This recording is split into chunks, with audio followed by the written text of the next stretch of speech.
Yes, very much. Sir हे official app आहे flight radar. Okay. आणि हे सगळ्या प्लेन्सला ट्रॅक करतो त्यांच्या ट्रान्सपॉन्डरनी. सगळ्या प्लेनमध्ये एक ट्रान्सपॉन्डर असतं, आपण त्याला ADS-B बोलतो. ओके. तर हे त्याला ट्रॅक करतं आणि तुम्हाला एक्झॅक्ट पाथ सांगतं प्लेनचा, की प्लेनमध्ये काय होत आहे. Hmm. And this is not a frictional data, this is realistic, this is real data facts. Hmm. Okay, तर हे प्लेन आहे hmm. Victor Tango Sierra Sierra Romeo VT-SSR. Hmm. Age आहे प्लेनची 16 वर्ष. हम्म. हे मोड आहे ट्रान्सपॉन्डर कोड आहे. हम्म. एअरलाईन आहे आणि त्याचा सिरियल नंबर आहे. हम्म. ओके. आता हम्म. हे जे पहिल्याचे फ्लाईट होते, 25 तारखेला प्लेन सुरत पासून बॉम्बे आलं. हम्म. 26ला सुरत पासून बॉम्बे गेला. हम्म. परत मुंबई पासून सुरतला गेला. हम्म. एक दिवस प्लेननी फ्लाईट नाही गेली आणि 28ला ही फ्लाईट होती आज. हम्म. ओके, आपण याला आता प्ले करूया. 8:10चा डिपार्चर होतं. सकाळी 8 वाजून 10 मिनिटांनी डिपार्चर झालंय. एक्झॅक्टली तुम्ही त्याच फ्लाईटचे डिटेल्स बघत आहात ज्या फ्लाईट्समधनं श्री अजित पवार यांनी टेक ऑफ केलं आणि बरोबर. दुर्दैवाने ते नंतर क्रॅश झालं. So start now and explain every moment what you want to tell us. Sure. हे बॉम्बे पासून निघालं टुवर्ड्स द अरेबियन सी. जे तुम्हाला हे प्लेन दिसतंय एक्झॅक्ट प्लेन आहे. ओके.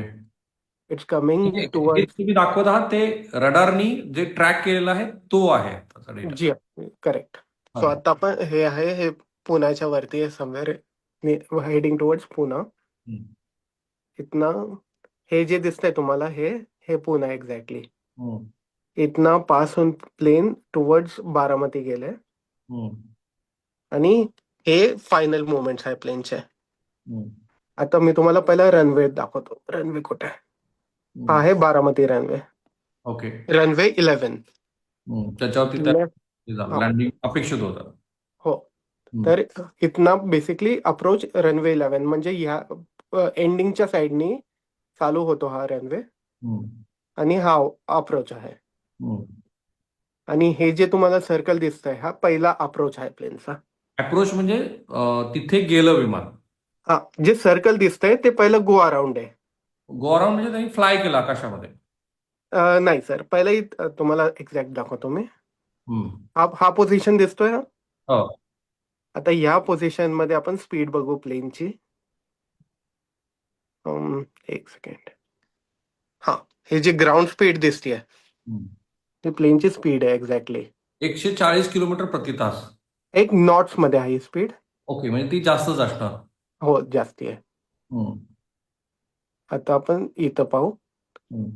इथं 140 नॉट्स आहे, 137. हम्म. म्हणजे इथं त्यांनी पायलटनी पहिला डिसिजन घेतला लँडिंग करायचा. Fine. म्हणून त्यांनी स्पीड कमी केली 137. हम्म. पण फॉर सम रिझन त्यांनी लँडिंग अबॉर्ट केली, म्हणून एक सर्कल केला परत. हो. आता जसं आपण पाहतोय इथं स्पीड कमी करून. पण काय कारण असावं की त्यांनी लँडिंग नाही केली पहिल्यांदा? कारण आता DGCA चं जे ऑफिशियल व्हर्जन आहे ते मी सांगेनच तुम्हाला. हो. हम्म. कुड बी आयडियली त्यांना रनवे दिसला नसेल ह्या टाइमला. ओके, ठीक आहे. नॉर्मली ही, नाहीतर त्यांना जे मी लास्ट टाइम बोललो की अनस्टेबल अप्रोच, हम्म. की त्यांना वाटलं सेटिंग बरोबर नाहीये प्लेनची, स्पीड जास्ती आहे कमी आहे, हम्म. खूप जास्ती हाईटवर आहे खूप खाली आहे. हम्म. याला आपण अनस्टेबल अप्रोच बोलतो. ठीक आहे. तर this was the first landing position. ठीक आहे. पण इथं यांनी लँड नाही केलं. हम्म. इन्स्टेड दे वेंट अँड टूक a circle. Fine. Ideally land झालं Zoom पाहिजे out होतं करू प्लेन. आपण कारण तिथे रनवे प्रेक्षकांना दिसला पाहिजे, कारण आता खूप सारे प्रेक्षक आपल्याशी जोडले गेलेत. थोडं झूम आउट करून आपण ते बघूया, म्हणजे प्रेक्षकांना कळेल की प्रत्यक्षात जेव्हा हो, त्यांनी बघा तिथे. हा येस. रनवे दिसतोय तुम्हाला. हा, येस. म्हणजे रनवेवरती आलंच नाही विमान. नाही, रनवेवर आलंच नाही. नाही. हम्म. त्यांनी आयडियली गो अराउंड केलं इथनं परत फिराले. हम्म. आणि त्यांची फ्लाईट पाथ पण एक्झॅक्टली रनवेशी अलाइन नव्हती त्या टाइमला. हम्म. आता बारामतीला तुम्ही जेव्हा लँड करता तिथं ऑटोमेटेड लँडिंग सिस्टम नाहीये, ILS लँडिंग सिस्टम नाहीये. ठीक आहे. म्हणून तुम्हाला मॅन्युअली तुमच्या हाताने लँड करावा लागेल. ठीक आहे, तर पहिला यांनी अबोर्ट केलं. हे जरा ILS आणि हाताने मॅन्युअली म्हणजे काय? ILS म्हणजे इन्स्ट्रुमेंटल लँडिंग सिस्टम असतं. ओके. याच्यात lands aircraft. It can auto land the aircraft also. नाहीतर तो ऍटलिस्ट त्याच्यात कॅटेगरीज असतात. It will at least bring you to the path of the runway. Okay. तर इथं काय नाहीये, इथं तुम्हाला हाताने मॅन्युअली लँड करायचं होतं, म्हणजे कंट्रोल्स पायलट्सकडे होते. फाईन. आपण खालचा जो ग्राफिक आहे तो बंद करू, फक्त वरचं तेवढं चालू ठेवू. ओके. हा, फाईन. हा. तर त्यांनी काय केलं, इथनं गो अराउंड केलं, हम्म. परत इथनं फिरले हम्म. सेकंड अटेम्प्टसाठी. अच्छा. आणि इथं ते सेकंड अटेम्प्टला येणार आहे. इथनं पुढं जे आपल्याकडे इथं एक्झॅक्ट हे क्रॅश लोकेशन नाहीये, कारण की हे डेटा थोड्या सेकंड मागं चालतं, फाईन. म्हणून आपल्याकडे एक्झॅक्ट हे नाहीये. पण आपल्याला दिसतंय ते सेकंड लँडिंगला आले. हम्म. ओके. हम्म. आता त्यांचं अशीच पाथ पाहिजे होती, आणि इथं रनवेच्या ही जी एंट्री दिसते तुम्हाला रनवेची, हम्म. इथं ते इथपर्यंत पोहोचले. हम्म. आणि जस्ट थ्रेशोल्डच्या आधी, थ्रेशोल्ड म्हणजे जिथनं रनवे चालू होतं हम्म. त्याच्या आधी त्यांनी क्रॅश केलं. एकच मिनिट, मग तो मी आता एक फोटो शेअर करतो मी, थांबा एकच मिनिट. शुअर.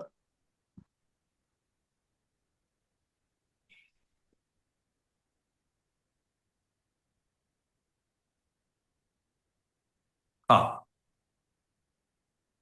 दिसतोय. हो. हा. हा, एक पाहतोय हा. मॅपवर. हा. याच्यात अजून एक गोष्ट खूप इम्पॉर्टंट मला दिसतीये, जी मी आत्ता नोटीस केली आहे, हम्म. की रनवेचे जे मार्किंग्स आहे हा. हे खूप वाईट कंडिशन मध्ये आहे. ओ. तर marking proper. Very bad condition, कारण की ते व्हाईट तुम्हाला हे दिसतात आहे स्ट्रिप्स, इट्स हार्डली विजिबल. तर हे रनवे युजली ट्रेनिंगसाठी यूज होतं, आणि ट्रेनी पायलट्स तर कमी एक्सपिरियन्स्ड असतात. तर technically this should have been better in ideal basis. Okay. So what you are saying की त्याचे जे मार्किंग आहे, व्हाईट मार्किंग, ती व्हेरी बॅड प्रॉपर नाही कंडिशन. आहे. येस. आता तुम्ही कोणतं पण वेगळं रनवेचा तुम्ही फोटो कम्पेअर कराल, तुम्ही गुगलवर पण टाकला कोणता रनवे, तुम्हाला दिसेल हे जे व्हाईट मार्किंग्स आहे हे एकदम क्लिअर दिसेल तुम्हाला. आता तुम्हाला सांगतो, याच्यात एक्झॅक्टली लँडिंग पॉइंट हा आहे. Which one? माझी स्क्रीन तुम्ही बघू शकता. नो, नाही, मी स्क्रीन ऑफ करतो मग. Yeah, this is the exact landing point. Okay. इथं त्यांनी लँड केलं पाहिजे होतं, पण प्लेन ऍक्सिडेंट झालंय इथं, exactly this place. What does it mean? It means plane either इथं कुठेतरी अराउंड दिस एरिया, जे स्क्रीन मध्ये दिसतोय, इथं कुठेतरी स्टॉल झालंय. ओके. आयदर मोस्ट प्रॉबब्ली त्यांची स्पीड खूप कमी आहे, त्याच्यामुळं हे होऊ शकतं. नाहीतर टेक्निकल इश्यू पण असू शकतो. Okay, so first your observation as of now is there could be a likely technical glitch. What you wanted to tell me? Yeah, either technical glitch और either speed too low. Okay. Yeah, आणि ती काय असू शकते technical glitch? Technical glitch is very hard to be very specific. याच्यात असू शकते electrical failure, thrust तुम्हाला भेटला नाही टाइमवर. ओके. पण या पॉइंट ऑफ टाइमला कॉकपिट मध्ये एवढे वॉर्निंग येत असेल की captain would be in a very difficult state, की मी काय करू, आणि एक सेकंड मध्ये ते काय करणार. सो प्रेक्षकांसाठी जेव्हा प्रत्यक्षामध्ये विमान, पुन्हा एकदा आपण तो व्हिडिओ प्ले करूया का, की ज्याच्यात Sure. दिसतंय की ते विमान पूर्ण टिल्ट झालंय. Sure.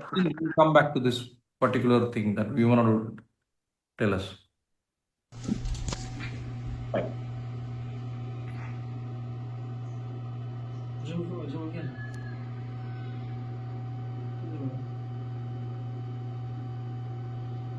आठ वाजून 43 मिनिटांनी हे सगळं सुरू झालंय. 8 वाजून 43 minute, 45 second, 43 second, 47 second, 48 second, 49, 50, 51, 52, 54, 55, 56, 58.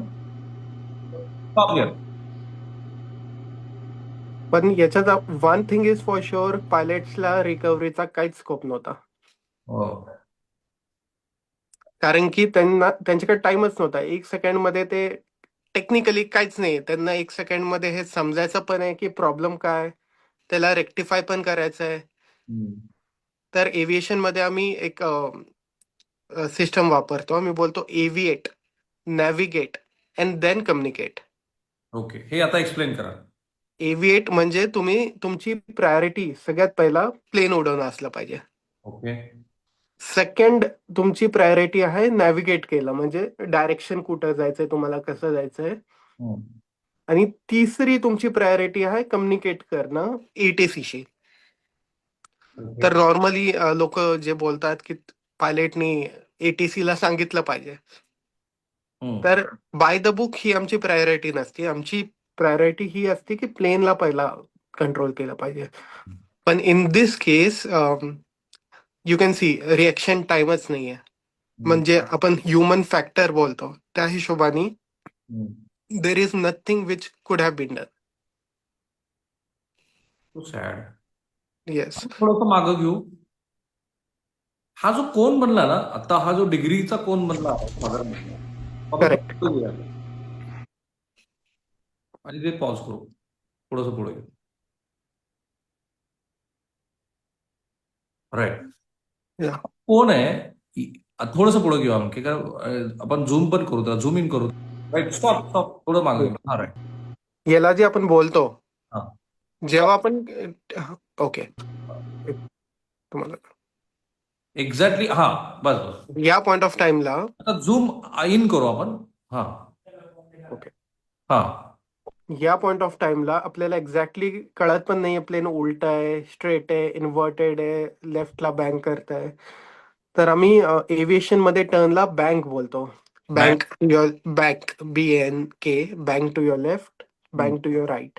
तर याच्यात बँक अँगल जी आहे प्लेनची ती एवढी खराब आहे that the plane cannot be controlled. Okay. Yes. मग हे को पायलट आणि पायलट, माझा फारच साधा प्रश्न आहे, मी प्रेक्षकांच्या दृष्टिकोनातून विचारतोय. एकमेकांच्या अंगावर पडत नाहीत ना ह्या सिच्युएशन मध्ये? याच्यात 99% तुम्हाला कंट्रोल जे पायलट इन कमांड आहे त्यांना घ्यावं लागतं. ओके. येस. आणि आम्ही usually in a cockpit in such situation आम्ही एक वर्ड बोलतो ज्याच्याने आम्हाला कळतं की कंट्रोल कुणाकडे आहे. That is your plane or my plane. मी माझ्या हातात कंट्रोल असेल तर मी बोलेल माय प्लेन. आणि मला दुसऱ्याला कंट्रोल द्यायचा असेल तर मी बोलेल युअर प्लेन. पण इथे तर फ्रॅक्शन ऑफ सेकंड मध्ये झालंय. एक्झॅक्टली. रिएक्शन टाइम नाही याच्यात काय. हे आणि जे आपण बोलतोय की pilots could have done something, तर there was no scope, absolutely no scope. So sad. ही व्हिज्युअल्स तुम्ही एक्सक्लुझिव्ह बघत आहात आणि कॅप्टन गौरव ज्या पद्धतीने एक्सप्लेन करतायत ते फार महत्त्वाचं. ब्लास्ट. आता ज्या फ्लेम आहेत ना, stop here. Yeah what does that flame indicates to you? Flame is nothing, it's just accident. Plane खाली जो खूप हाय स्पीडने, तुम्हाला मी एरोडायनामिक्स स्टॉल काय असतं ते समजवतो पहिलं. तर तुम्ही एक पेपर प्लेन बनवलं आणि त्याला स्पीडमध्ये फेकलं, ते उडतं 2-3 सेकंड. पण ज्या वेळेस मोमेंटम थांबतो प्लेन खाली पडेल. The same principle applies here की तुमच्याकडे स्पीड नाहीये म्हणून प्लेन डायरेक्ट एक मोठ्या जे आपण बोलतो स्टोन, ऍज अ स्टोन खाली पडलंय दगडासारखं. ओके. लिटरली काय काय काय ते मिली सेकंड मध्ये प्लेन हवेत ना डायरेक्ट खाली पडलंय.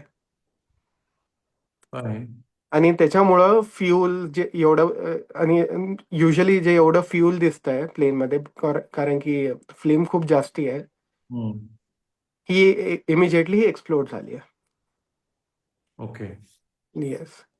तिथे एक प्रत्यक्षदर्शी आहेत महिला, त्यांचा ANIचा इंटरव्ह्यू मी पाहिला. त्या म्हणाल्या की जेव्हा हा ब्लास्ट झाला त्यानंतर त्या पळत पळत तिथे गेल्या, काही लोकांनी पाणी मागितलं, त्यांनी फोनवरती कळवलं वगैरे. पण मृतदेह होते ते मृतदेहाचे शरीराचे तुकडे झाले होते. कारण आता मी त्या काही मृतदेहापैकी काही जणांचे बॉडी पार्ट्स बघितले तर हाताचे तुकडे झाले आहेत, कुणाच्या गळ्यावरती हे झालंय, काही जणांचं म्हणजे I just don't want to explain this, पण हे कशामुळे झालं? बिकॉज जे मी तुम्हाला सांगितलं, तुम्ही एका मोठ्या दगडाला खाली असं सोडलं तर ते जे फोर्सनी खाली येऊन पडल, तसंच हे प्लेन खाली पडलेलं आहे without any control. Without any control. Okay. So that's exact same cause ग्रॅव्हिटीने त्याचं काम केलेलं आहे. आणि तुम्ही जी फायनली लास्ट स्पीड त्याची बघितली आहे ती किती आहे, जे तुमच्या रेकॉर्ड प्रमाणे मगाशी जे तुम्ही बघितली? आपल्याकडं याचं जे बिफोर द फायनल ऍक्सिडेंट जे डेटा आहे ते रडारवर नाहीये, कारण की ते अपलोडच नाही झालं. ओके, पण ते फ्रॅक्शन ऑफ सेकंडचं नाहीये, बाकीचं आहे. बाकीचं आहे तर आपल्याला दिसतंय अराउंड 150-170 नॉट्सच्या आसपास. एक म्हणजे मिनिट. किलोमीटर मध्ये किती? नॉट्स युजली मीटर मध्ये कन्वर्ट नाही होत. म्हणून ते आता ही पूर्ण फ्लाईट पाथ आपल्याला दिसतीये. आता तुम्हाला याच्यात मी समजून सांगतो. याचं ना, या पूर्ण फ्लाईट मध्ये हायेस्ट अल्टिट्यूड होतं 19,000 फीट. जास्तीत जास्त 19,000 फुटावरती विमान गेलं. एक्झॅक्टली. आणि हे एक्झॅक्टली त्याचं हे जो टाइम दिसतोय तुम्हाला, हा युटीसी मध्ये दिसतोय. युटीसी मध्ये 2:02:51 एक्झॅक्टली हे प्लेन 19,000 फीट वर होतं आणि त्याची स्पीड होती 461 नॉट्स. 2:50 काय, कारण सकाळी 8:11 नाही नाही, हे युटीसी आहे. हे आपण इंडियन स्टँडर्ड टाइम नाही, एव्हिएशन मध्ये आम्ही युटीसी वापरतो. ग्लोबल स्टँडर्ड ट्रॅकिंग प्रमाणे. या ओके, फाईन. हा, नंतर तर 251 युटीसी ला हे प्लेन होतं 19,000 feet 461 at it's highest operating speed. Okay. म्हणजे फास्ट होतं प्लेन. मग त्याच्यानंतर हे लँडिंग साठी आले. डिसेंडिंग सुरू केले त्यांनी. हो, तुम्हाला हे दिसतं पण आहे. इथं लोएस्ट याचं अल्टिट्यूड आपल्याला दिसतंय हे लँडिंगला आलेले, विच इज अबाउट 2,300 फीट. आता हे 2,300 बॅरोमॅट्रिक अल्टिट्यूड आहे आणि बारामतीचं एलिव्हेशन आय थिंक 1,900 आहे. म्हणजे ऑलमोस्ट ग्राउंड पासनं एक थोडे फीट वरती होते ज्या वेळेला ते डिसेंडिंग करत होते, मी लँडिंगच्या वेळेला. हो, बरोबर. एक मिनिट, मग आता मी एक फोटो शेअर करतो. येस.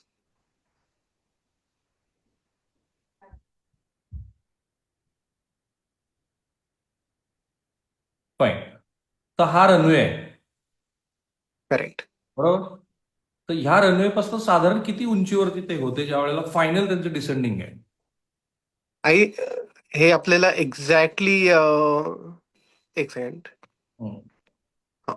हा, एक्झॅक्टली आपल्याला सांगता नाही येणार तोपर्यंत आपल्याकडं एक्झॅक्ट एफडीआर नाही आहे, फ्लाईट डेटा नाही आहे. पण I think hardly 1,000 feet. Hardly 1,000 feet. Hardly 1,000 feet. or maybe less than 1,000 feet. Fine. Okay, मग आत्ताचं तुमचं कन्क्लुजन असं आहे की रनवेवरती विमान कधी आलंच नाही, बरोबर? हो, रनवेवर कधी आलंच नाही प्लेन. जिथे आलं ते थेट त्या तो जो तुमचा हाईटचा, तुम्ही जरा टेबल लँड म्हणाला होता, बरोबर? त्या टेबल लँड इकडेच ते कोसळलं. डेफिनेटली. फाईन. इनिशियली आपली जी लास्ट याच्यात होतं की रनवे एक्सकर्शन होतं, कारण की आपल्याला विटनेसने सांगितलं प्लेन रनवेवर येऊन. हो. पण याच्यात जे आपण फ्लाईट पाथ चेक केलं, प्लेन रनवेवर टचच नाही झालं कधी. अच्छा, पीआयबीनी एक प्रेस रिलीज दिली आहे मगाशी. त्या प्रेस रिलीज मध्ये पूर्ण घटनाक्रम त्यांनी सांगितला आहे. ओके. तर तो घटनाक्रम तर मी शोधतोच, पण मीनवाईल तुम्ही तो पुन्हा एकदा आपल्या प्रेक्षकांना तुमचा जो डेटा आहे तुम्ही रडारवरून घेतला तो एकदा शेअर करा. Then I will try to get actually civil एव्हिएशननी काय म्हटलंय ते मी सांगतो तोपर्यंत. बाय द वे, प्रेक्षकांना तुमचे खूप सारे मेसेजेस पडतात. मी अवॉइड करतोय सध्या, कारण मी घेईन हे टेक्निकली फार महत्वाचं एकदा समजून घेणं. तो नाही, आधीचा जो तुमचा याचा मुद्दा होता, हा व्हिडिओ, तो आधीचा जो तुम्ही मला मुंबईपासून जे प्लेन निघालं ओके ओके. तिथून लँड होईपर्यंतचा पुन्हा एकदा आपल्या प्रेक्षकांना जे आता नव्याने जोडले गेले त्यांना सांगूया. ओके. हम्म. तर हे आहे बॉम्बे एअरपोर्ट. हम्म. आपण स्पीड रिअल टाइम घेऊया. इथनं प्लेन निघालाय. हम्म.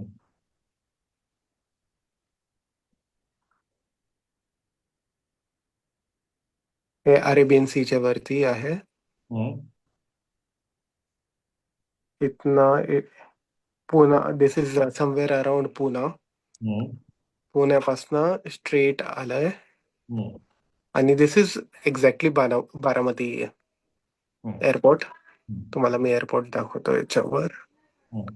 हे जे आहे हे बारामती एअरपोर्ट आहे. फाईन. हे जे पूर्ण डेटा आहे फॅक्ट वर बेस्ड आहे, एक्झॅक्ट सिस्टम्स वर बेस्ड आहे. तर याच्यात काय मॅनिप्युलेशन होऊ नाही शकत. हा. आणखीन एक मॅनिप्युलेशन होऊ शकत नाही कारण सिव्हिल एव्हिएशनने अधिकृतपणे त्यांचा आता पूर्ण घटनाक्रम मला सांगितलाय. ओके आपण एक एक मुद्दा त्याच्यातनं पुढे जाऊ. Sequence of event leading to accident. Okay right. जो तुम्ही मला पाठवला होता तोच मी नंतर PIB कडनं हे करून घेतला. Okay. The crew inquired about the winds and visibility, and they were informed that the winds were calm and visibility was around 3,000 meters. Okay. This is sufficient to land. Okay, it was sufficient to land. Yes. आणि तिथे मध्ये अशी काही फार अशी वादळी वारं वगैरे वाहतं असं पण स्थिती नाही. नाही नाही नाही. विंड्स वेअर काम, म्हणजे आपण जे बोलतो टेल विंड, क्रॉस विंड, हम्म. हा असं काहीच कंडिशन नव्हतं याच्यात. Second point. Next, the aircraft reported on the final approach of runway 11, and the runway was not in sight to them. They initiated a go around in the first approach. Exactly. आता याच्यात as a crew मी plane fly करतोय. मी runway towards the runway येतोय hmm. आणि मला runway दिसत नाहीये. हम्म. जे मी तुम्हाला पहिला पण सांगितलं की आम्ही जोपर्यंत आम्हाला रनवे दिसत नाही तोपर्यंत आम्ही लँडिंग एक्झिक्यूट नाही करू शकत. हम्म. म्हणजे आम्हाला रनवे दिसला नाही फॉर सम रिझन. ओके. इथे ते पायलटला रनवे दिसलेलाच नाहीये. पण ते दिसलाच नाही. काय असू शकतं? Could be fog, could be त्यांची फ्लाईट पाथ बरोबर नसेल. जसं नॉर्मली पायलट्सला एक्झॅक्टली जसं इंटरनल गोष्ट आहे की आम्ही पण रनवे शोधतो लँडिंगच्या पहिला. ओके. हा, आम्हाला एक्झॅक्टली जोपर्यंत इन केस आमच्याकडे सिस्टम्स नसेल, ILS नसेल, तर आम्हाला पण रनवे शोधावा लागतं. नाही. सो आता तुम्ही 3 आतापर्यंत चर्चेत महत्वाच्या गोष्टी सांगितल्या की ज्या पद्धतीनं विमान कलंडलंय, त्याचा कल दिसतोय, त्याचा एक कलंडल्यासारखं दिसतंय, तर तिथे टेक्निकल ग्लिच हा मुद्दा आहे. बरोबर. बरोबर. सेकंड, तुम्ही म्हणताय की रनवेवरती ज्या स्ट्रिप्स हव्या होत्या, व्हिजिबल व्हाईट स्ट्रिप्स, त्या नाहीयेत. करेक्ट. तिसरा मुद्दा तुम्ही सांगितला की ऑटो लँडिंगची जी सुविधा असायला पाहिजे होती ती नाहीये. बरोबर. हा, ती तर बिलकुल नाहीये. ऑटो लँड नसेल तरी पण त्याच्यात कॅटेगरीज येतात हा. Which at least guide you towards the runway. ती पण नाही. ओके. आणि आता तुम्ही जो मुद्दा म्हणाला की 3,000 मीटरची जर मला व्हिजिबिलिटी आहे तर फॉग ही शक्यता आहे का? धुकं नाही, फॉगची शक्यता नाही आहे त्याच्यात. हा, कारण 3,000 मीटरची व्हिजिबिलिटी म्हणजे टू मच झाली. It's too much. It's too much. जवळपास ऑलमोस्ट. एक्झॅक्टली. फाईन. नेक्स्ट मुद्दा आहे.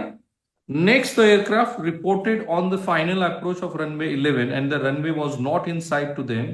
दे initiated a go around in the first approach. म्हणजे तुम्ही जे मगाशी सांगितलं की ते गो अराउंड घेतलात आणि तिथे विमान जो रनवे होता त्याच्या भोवती ते फिरत राहिले. बरोबर. 1 आणि 2 वेळेला. बरोबर. पुढचा मुद्दा जो सिव्हिल एव्हिएशन मिनिस्ट्रीने दिलाय तो असा आहे की after go around the aircraft was asked about its position and crew reported on final approach of runway 11. So ह्याच्यातलं aircraft was asked about its position and crew reported on final approach of runway 11 हे जरा explain करा. तर finally क्रूला runway दिसला आणि त्यांनी सांगितलं की आम्हाला रनवे दिसतोय. आणि ही पोझिशन जी विचारली ती एअरक्राफ्टची पोझिशन म्हणजे ATCनी, सिन्स जी ही अनकंट्रोल्ड एअरस्पेस आहे, तर क्रूनी ATCनी, म्हणजे इथं ATC पण नाहीये, इथं बेसिकली एटीसी टॉवर मध्ये पायलट्स आणि स्टुडंट्सच असतात. हम्म. त्यांनी विचारलं की तुम्ही आता कुठं आहात. हम्म. त्याला क्रूनी रिप्लाय केलं एकदम सिंपल भाषेत की आम्हाला runway 11 दिसलाय. Okay. Yeah. The aircraft was cleared to land on runway 11 at 8:43 IST. However, they did not give a read back of the landing clearance. What does mean? Read back of the landing clearance. तर reported to be landed as in हे report कसं केलंय हे आपल्याला सांगता नाही येणार, कारण की इथं आपल्याकडे नॅव्हिगेशनचे काहीच एड्स नाहीये. हा, पण ह्याचा अर्थ काय? की read back of the landing clearance.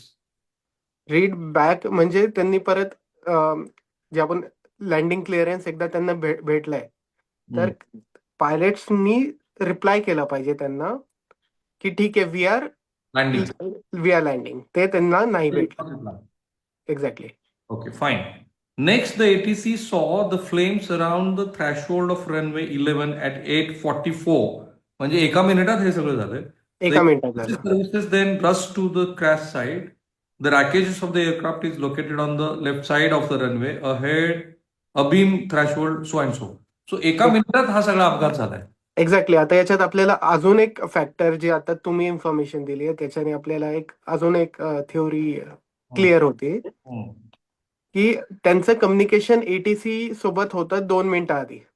Correct. 2 मिनिटं आधी काय प्रॉब्लेम असता तर त्यांनी इझिली रिपोर्ट केलं असतं एटीसीला. आणि ते बोलू शकत होते. They were in condition to talk. That means there is no indication of a problem. Like the technical one. हा, जे पण आहे म्हणजे तुम्ही खूप बिझी असाल तर तुम्ही एटीसी सोबत कम्युनिकेटच नाही करणार. Okay. So now Chandrasekhar Kokate again asked the same question. Do we know why that aeroplane took a sudden left turn? हा, तर आता 2 मिनिटं आधी काय इश्यू नाहीये. तर लास्ट म्हणजे आपण याला फायनल्स बोलतो. Finals in aviation term. The plane was at its final. तर फायनल्सला यांना रिअलाइज व्हायच्या आधी either could be a technical failure or the speed of the aircraft was too low. Okay. Yeah. Low to descend. Too low to fly. Okay. No. Okay. तर usually एक pattern असतो की आपण टूवर्ड्स रनवेला येतो तर आपण स्पीड कमी करतो. आणि ज्या टाइमला आपण रनवेच्या थ्रेशोल्डला असतो आपली स्पीड एकदम मिनिमम असते. फाईन. एका प्रेक्षकाने विचारलाय तुम्हाला प्रश्न की सर जर त्यांनी सर्क्युलर टर्न घेतला जेव्हा त्यांना माहिती होते की लँडिंगसाठी प्रॉब्लेम येत होता तर त्यांनी पुणे रिटर्न विमान वळवता का नाही त्यांनी वगैरे. हा, हे टोटली पायलटचा कॉल होता की त्यांनी मे बी त्यांना कॉन्फिडन्स असेल की आपण ठीक आहे फिरून परत येऊ, कारण की याच्यात रिझन सांगितलंय की त्यांना रनवे दिसलेला नाहीये. तर दिसला नाहीये मग इट्स अ नॉर्मल प्रोसिजर. ठीक आहे आपण परत फिरून पाहू. खूप साऱ्या प्रेक्षकांनी एकच प्रश्न विचारलाय की सर ब्लॅक बॉक्स मध्ये काय काय माहिती मिळेल? ब्लॅक बॉक्स मध्ये तुम्हाला माहिती भेटेल की प्लेनची सेटिंग काय होती, पायलट्सनी प्लेन काय सेटिंगवर सेट केलं होतं, प्लेनची स्पीड काय होती, त्याची हाईट काय होती, त्याचं जी पॉवर आहे थ्रस्ट ते कसं सेटिंग होतं, फ्लॅप्सची सेटिंग काय होती. तर याच्यात खूप सारे फॅक्टर येऊ शकतात. कम्युनिकेशन जे होतं 2 पायलट मध्ये can be recorded somewhere in the black box. Communication you mean? जे काही बोलले असतील शेवटचे 2 हो शब्द. हो हो हो हो, हे पूर्ण रेकॉर्ड झालेलं असणार. So you are saying whatever happen can be, आपण त्याला समजू कळेल आपल्याला जेव्हा ते ब्लॅक बॉक्सचे हे येतील. याच्यात ब्लॅक आणि बॉक्स सॉरी, याच्यात अजून एक पॉसिबिलिटी होती की प्लेनची जी लँडिंगची सेटिंग आहे, ज्या वेळेस आपण प्लेन लँडिंगला येतो आपल्याला एक सर्टन पोझिशन मध्ये फ्लॅप्सची सेटिंग लागते, सर्टन स्पीड लागते आणि सर्टन पिच लागते. तर समजा by any cause landing setting बरोबर नाही तर that will result in exact same case. एका प्रेक्षकाने प्रश्न विचारलाय, किशोर गावंडे ऑफिशियलनी.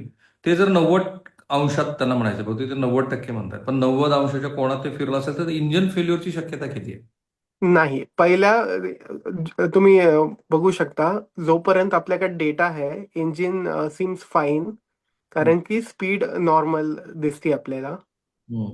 आणि असं काय इश्यू असतं तर त्यांनी कम्युनिकेट केलं असतं एटीसी सोबत. पण आपल्याकडे अशी काहीच इन्फॉर्मेशन नाही आहे की एटीसी ला इन्फॉर्मेशन भेटली की we have a problem, mayday, pan असे काहीच कॉल झालेले नाहीये. ओके. हे खूप सारे प्रेक्षक विचारत होते की मेडे मेडे म्हणजे काय असं, पण तुमच्या माहितीनुसार मेडे मेडे हा कॉल आलेलाच नाहीये. हो, मी तरी पण समजवतो हे काय असतं एक्झॅक्टली. याला आपण डिस्ट्रेस कॉल बोलतो. तर दोन असतात त्याच्यात, एक असतं पॅन आणि दुसरं असतं मेडे मेडे. पॅन म्हणजे आमच्याकडे इमर्जन्सी आहे, but it is not life threatening, म्हणजे एकदम सिरियस इमर्जन्सी नाहीये पण इमर्जन्सी आहे, म्हणून तुम्ही आम्हाला प्रायोरिटी द्या. हे आहे पॅन. ओके. आणि मेडे म्हणजे आमच्याकडे सिरियस इमर्जन्सी आहे. द मोमेंट तुम्ही मेडे कॉल अनाऊन्स करता, तर ट्रॅफिक कंट्रोलर पूर्ण तुमच्याकडं फुल अटेन्शन त्याचं असतं. तुमचे जे फायर टेंडर्स असतात एअरपोर्टवर, ते डिप्लॉय झालेले असतात तुमच्यासाठी. सगळे इमर्जन्सी सर्व्हिसेस रेडी राहतात. येस, आपण पण व्हिडिओ प्ले करू, कारण एका प्रेक्षकाने त्याच्याशी संबंधित प्रश्न पुन्हा विचारलाय, तो जो विमान पूर्ण असं 90 शुअर. डिग्रीपेक्षा कमी पेक्षा याच्यात हे झालंय ते.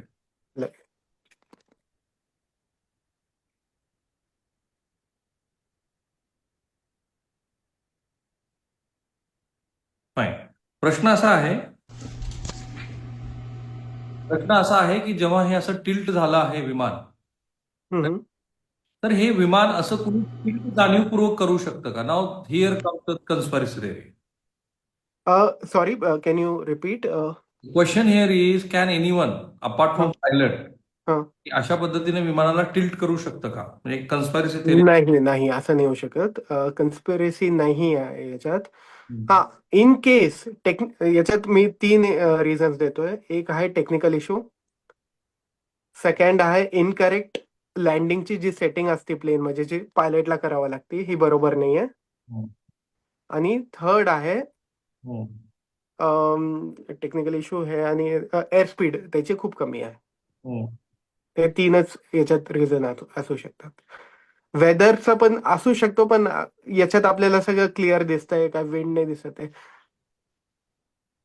ओके, या फाईन. सो तुमच्या मताप्रमाणे ह्या 3-4 गोष्टीमुळे हा अपघात घडलेला असावा. आपण आता हा तुम्ही बाहेर पडा ह्या व्हिडिओ. एक काही बेसिक प्रश्नाकडे पुन्हा जाऊ. ओके. तुमचं बहुतेक स्क्रीन तुमची हे झाली. Fine. Now here you are. Yeah मी तो मालक जो आहे त्याचा पूर्ण मुलाखत मी ऐकली, जी हिंदी माध्यमांनी घेतली. ओके. त्यांचं असं म्हणणं आहे की I was not there. True. Correct. ते म्हणे की विमान पूर्णपणे तंदुरुस्त होतं. ओके. राईट. मी त्याचा सगळा डेटा बघितला. वर्षभरापूर्वी त्याचं इन्स्पेक्शन झालेलं आहे, फेब्रुवारी 2025 मध्ये. करेक्ट. राईट. सो 1 वर्ष लागतं का इन्स्पेक्शन होण्यासाठी, फॉर द नेक्स्ट इन्स्पेक्शन? हे इन्स्पेक्शन नाही आहे, हे रिव्ह्यू आहे इन्स्पेक्शनचा. ओके. हा, इन्स्पेक्शन तर एव्हरी 100 आवर्स पण इन्स्पेक्शन करावं लागतं प्लेनला. एव्हरी 300 आवर्स पण करावं लागतं, एव्हरी 600 आवर्स पण करावं लागतं, every 1000 hours, 1500 hours, 3000 hours inspection चालूच असतात. Okay. And who do this inspection? आपण त्याला MRO बोलतो. MRO facility, maintenance repair and repair organization. Which is a part of civil aviation department. No, it's a private entity. Okay. म्हणजे private प्लेनला प्रायव्हेटच लोकांनी ते ऑब्झर्व करायचं आणि बघायचं. हा, म्हणजे असे जसं आपलं गॅरेज असतात तसंच हे MRO असतं. ओके. इंडियामध्ये I think they are about 7-8 MROs. आता हे प्लेन कुठं मेंटेन होतं हे आपल्याला आयडिया नाहीये. ओके. त्याच्यानंतर त्यांनी म्हटलं की को पायलट आणि पायलट बद्दल, की जो मुख्य पायलट आहे त्याची जवळपास 15,000 तासाचा एक्सपिरियन्स आहे फ्लाइंगचा. ओके. तर जो PIC आहे मुख्य पायलट, त्याचा एक्सपिरियन्स खूप जास्ती चांगला आहे. 1600 hours म्हणजे is almost at his age to retire. Okay. In fact quite experience guy. quite experienced guy. हम्म. But also with the experience, you cannot eliminate another thing if last moment la if there was a medical issue in the cockpit, हम्म. since he's quite aged. हो. जसं आपण एक नवीनच मुद्दा तुम्ही सांगितला की इमर्जन्सी आली असू शकते पायलटला सुद्धा. हो, जसं आता असे खूप सारे इन्स्टन्सेस आहे, हम्म. and which is a normal thing also की कधी कधी pilots do suffer medical emergencies. In that situation जे को Pilot पायलट आहे, plays important role. yes, But she does not have that much of experience, only 1,200 flying hours experience. If I'm but again याच्यात आपल्याला most likely आपण याला eliminate करूया, because जे पण झालं लास्टच्या 2 मिनिटात झालं. correct. तर last 2 minutes. Not even 2 minutes, 1.5 minute. या so even if he had a emergency, medical emergency, हे 1 मिनिटात नाही होऊ शकत की नाही all of sudden is not well and all of this. Okay. हे बॅलन्स्ड डॉट लाईफ नावाच्या एका प्रेक्षकाने प्रश्न विचारलाय की असं होऊ शकतं का की पायलटच्या नजर चुकीनं प्लेनचं स्टेअरिंग पूर्णपणे वळून अपघात होऊ शकतो? चुकी नाही बोलता येणार याला, misjudgement. Plane in in case तो लँडिंगला ट्राय करतोय आणि त्याला दिसलं की रनवे मला दिसतोय, त्याच्या समोर रनवे दिसतोय, तर याच्यात मिस जजमेंट चा क्वेश्चन नाही येणार. ओके. आणि इन केस आला तर obviously he will go around again. Fine. एक शेवटचा प्रश्न घेऊया. वरुण कुलकर्णी यांनी प्रश्न विचारला, इथली situation. Bird hit is likely. चांगला क्वेश्चन आहे हा, हे पॉसिबल आहे. आणि in fact they are lot of incidents, पण याच्यात पण 2 इंजिन आहे. बर्ड हिट झाला पण during landing. It's rare, super rare. Most likely wrong landing settings, technical error, pilot error आणि landing speed, air speed is too low. हे 3-4 causes याच्यात येऊ शकतात. एक conspiracy theory, how do you mark? नाही नाही, ती नाही आहे. Conspiracy theory. No conspiracy. Okay. थांबूया. Captain, thank you so much. Captain Gaurav यांनी आज दिवसभर महाराष्ट्राला खूप वेगळ्या पद्धतीची माहिती दिली आणि फॉर्च्युनेटली तुम्ही ती लाखोच्या संख्येनं बघितली आणि तुम्ही बघत असाल तर जसं कॅप्टन गौरव आहेत माझ्याबरोबर, तसंच श्री अजित पवार यांचे खूप जवळचे व्यक्ती. मी तो पहिल्यांदा सकाळी जेव्हा लाईव्ह केलं तेव्हाच सगळा घटनाक्रम जसा सांगितला होता तसाच तो शेवटपर्यंत राहिला. सो फॉर्च्युनेटली आपण ज्या पद्धतीनं ह्या गोष्टी महाराष्ट्राला सांगतोय त्याच्यातनं माझा प्रयत्न असा आहे की तुम्हाला कोणत्याही प्रश्नाची उत्तरं नीट वैज्ञानिक पद्धतीने मिळावी आणि हाही प्रयत्न असावा की उगीच चुकीच्या गोष्टी आणि त्याची चर्चा होऊ नये. सो कॅप्टन, उद्या पण आपण भेटूया. Thank you. Thank you so much. Good night.